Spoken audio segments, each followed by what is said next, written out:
नमस्कार, आप देख रहे हैं आज तक। आपके साथ मैं हूं सईद अंसारी।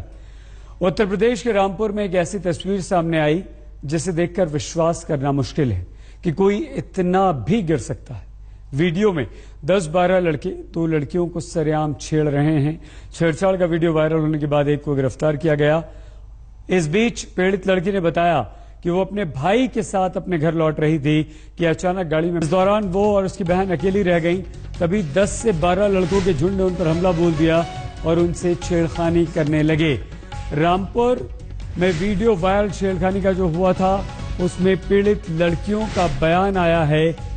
वो अपने भाई के साथ लौट रही थी। भाई पेट्रोल भरवाने गया था।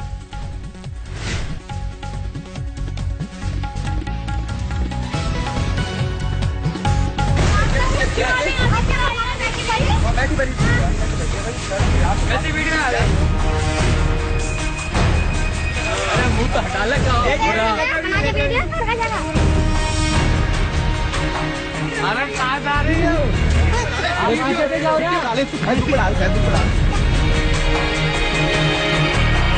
अभी जो आप देखने वाले हैं वो कोई फिल्म नहीं, न कोई नाटक, न पहेली।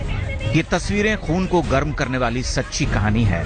ये तस्वीरें उत्तर प्रदेश के रामपुर जिले की हैं। ये दो लड़कियां अपने दोस्त के साथ इस बगीचे से गुजर रही हैं, तभी कुछ मनचले वहां से जा रहे होते हैं। अब इन मनचलों की हरकतें देखिए।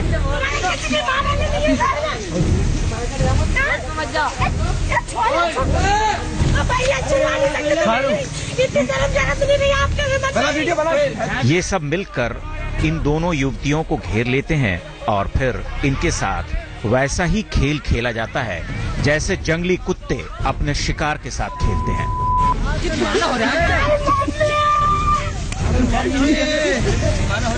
ये लड़की एक बार किसी तरह से इनके चंगुल से छूटती है तो ये इसे दोबारा पकड़ लेते हैं। इसके साथ आने वाली दूसरी औरत बेदम होकर चीख रही है, माँ बहनों की दुहाई दे रही है, लेकिन ये सब के सब वहशी हैं। इन्हें कुछ नहीं दिखता, न कुछ समझ में आता है। ये वीडियो वायरल होने के बाद पुलिस हरकत में आ गई। ये इसमें रामपुर में थाना टांडा में यह सूचना आई थी कि एक वीडियो वायरल हुआ है जिसमें कुछ युवकों के साथ कुछ युवकों ने छेड़छाड़ की है। इसका संज्ञान लेते हुए पुलिस ने तत्काल सुसंगत धाराओं में मुकदमा दर्ज किया है।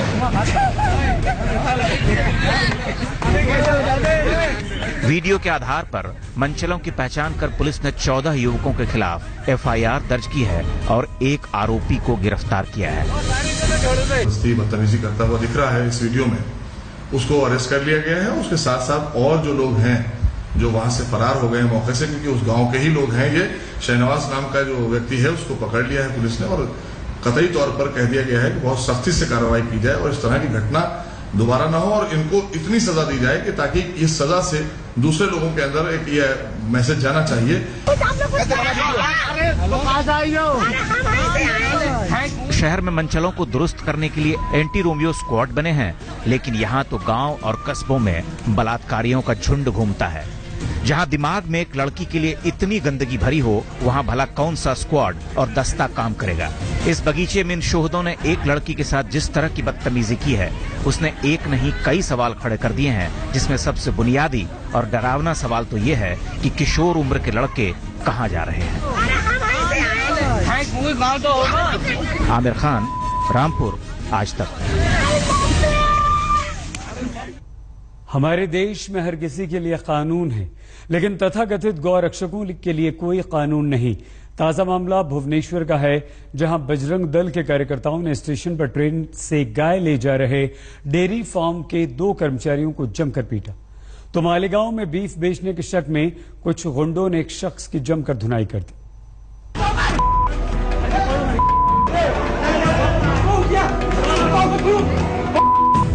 ये गोरक्षा के नाम पर गुंडागर्दी नहीं तो और क्या है।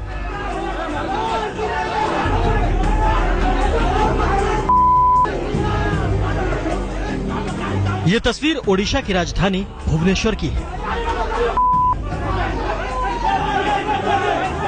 रेलवे स्टेशन पर गुंडागर्दी करते ये लोग बजरंग दल के आदमी हैं। बजरंग दल के लोगों को जैसे ही मालूम हुआ कि 2 लोग ट्रेन में गाय ले जा रहे हैं, उन्होंने स्टेशन पर धावा बोल दिया।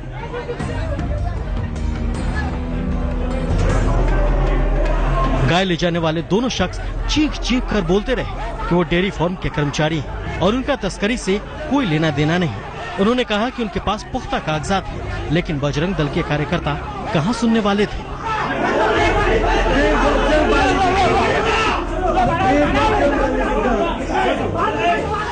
उन्होंने प्लेटफॉर्म पर ही दोनों की धुनाई शुरू कर दी। बाद में जीआरपी और आरपीएफ के जवान किसी तरह दोनों को भीड़ के चंगुल से बचाने में कामयाब रहे। स्टेशन पर लगे सीसीटीवी की मदद से पुलिस ने बजरंग दल के 2 कार्यकर्ताओं को तो गिरफ्तार कर लिया है, लेकिन भुवनेश्वर स्टेशन पर हुई इस घटना ने सभी को हैरान कर दिया है।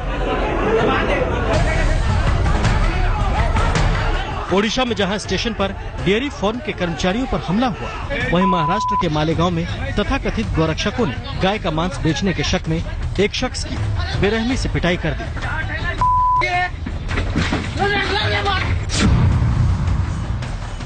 मांस बेचने वाला गिड़गिड़ाता रहा कि ये गाय नहीं भैंस का मीट है, लेकिन गुंडों ने उसकी एक नहीं सुनी। हद तो तब हो गई जब जी भरकर पिटाई करने के बाद ये गुंडे मीट बेचने वालों को लेकर थाने पहुंच गए।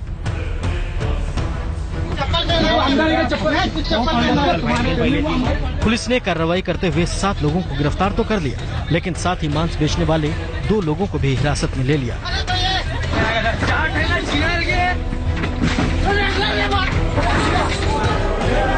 सवाल उठता है कि आखिर देश में गोरक्षा के नाम पर निर्दोष लोगों पर कब तक हमले होते रहेंगे? शक के बिना पर देश में हो रही गुंडागर्दी पर कब लगाम लगेगी?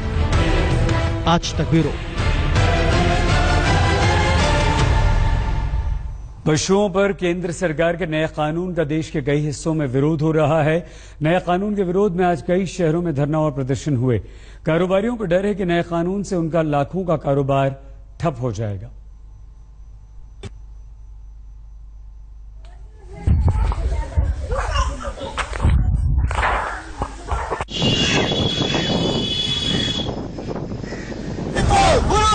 पशुओं को लेकर एक बार फिर इंसानी समाज में आग सुलगने लगी। दक्षिण से लेकर उत्तर तक और पूरब से लेकर पश्चिम तक हंगामा बरपा है, और वजह है पशुओं को लेकर केंद्र सरकार के नए नियम, जिसके तहत वध के लिए जानवरों के खरीद बिक्री पर प्रतिबंध लगा दिया गया है। केंद्र का ये नया नियम मांसाहारियों और पशु कारोबारियों को रास नहीं आ रहा है, लिहाजा विरोध हो रहा है। कोयम्बटूर और चेन्नई में लोग केंद्र के फैसले के खिलाफ सड़कों पर उतरे, तो त्रिवेंद्रम में लिफ्ट के छात्रों ने यूनिवर्सिटी कॉलेज के बाहर खड़े होकर विरोध जताया। वहीं मुजफ्फरनगर में मीट कारोबारियों ने बाजार बंद करके नाराजगी जाहिर की। ना तो वो पीठ में बिक रहा, ना कोई दुकानदार लेने को तैयार है। उसे यूं लियो, व्यापार खत्म हो रहा जी। अगर लावे भी कहीं बाहर भी ले जावे तो वहाँ पुलिस वाले पकड़ के बंद कर दें। वैसे ज्यादा हड़कंप उन राज्यों में है जहां बीफ पर पाबंदी नहीं है। उधर केंद्र सरकार के फैसले से कारोबारी भी नाराज हैं। कह रहे हैं कि पशुओं से जुड़े अरबों रुपए के व्यापार ठप हो जाएंगे, चमड़े का कारोबार बंद हो जाएगा और साबुन जैसे दूसरे उद्योगों को कच्चे माल की सप्लाई बाधित होगी। वो कानून से जहां मांस खाने वाले और मांस का व्यवसाय करने वाले, लेदर का व्यवसाय करने वाले, वो प्रभावित होंगे, वही उसके साथ साथ सबसे बड़ा जो उसका नुकसान होगा वो होगा किसान को। क्योंकि भारत का किसान जहां धन पैदा करता है वहां पशुधन का भी वो पालन करता है। लेकिन सरकार कह रही है कि फैसले से ना तो कारोबारियों पर असर पड़ेगा और न ही किसानों को परेशानी होगी। सरकार की दलील जो भी हो, लेकिन तय मानिए पशुओं के साथ क्रूरता बंद करने के नाम पर बनाए गए नियमों पर बवाल बढ़ेगा, क्योंकि कथित गौरक्षकों और स्वयंभू ठेकेदारों का आतंक बढ़ेगा। आज तक ब्यूरो। सीबीएसई 12वीं की परीक्षा में एक बार फिर से बेटियों का दबदबा रहा। नोएडा के एमआईटी में पढ़ने वाली रक्षा गोपाल 99.6% अंक लाकर देश की टॉपर बनी।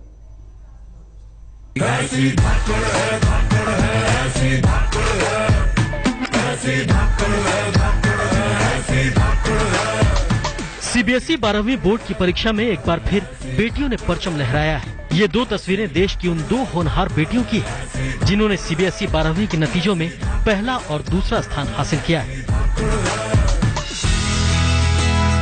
सबसे पहले बात नोएडा की रक्षा गोपाल की, जिसने सीबीएसई 12वीं की परीक्षा में 99.6% अंक हासिल कर पूरे देश में टॉप किया है। एमआईटी इंटरनेशनल स्कूल की छात्रा रक्षा ने 500 में से 498 अंक हासिल कर सभी को चारों खाने चित्त कर दिया। हैरानी की बात यह है कि रक्षा गोपाल ने यह कारनामा साइंस में नहीं, आर्ट्स में हासिल किया है। जी, मेहनत तो बहुत की थी एकदम।